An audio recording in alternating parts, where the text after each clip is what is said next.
Պետք չէ մեզ հեքիաթներ պատմել, Լոլո, կարդալ։ Անկարայում թուրքերը շատ սիրալիր են, բայց նրանք պաշտպանում են անպաշտպանելին։ Կարծես իրենք են արել դա, այսինքն մեղավոր են զգում իրենց։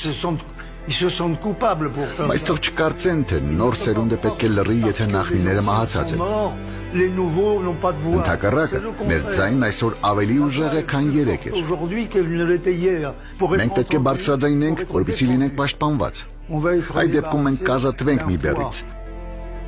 Այդ բեռը ժխտումն է։ Խոսքն այն մասին չէ, թե ինչ է տեղի ունեցել։ Մենք դա գիտենք եւ կրում ենք այդ բեռը, բայց այլ բան է հարկավոր։ Ցանկացած հիվանդության դեպքում գալիս է ապաքինվելու պահը, եւ մենք կապաքինվենք։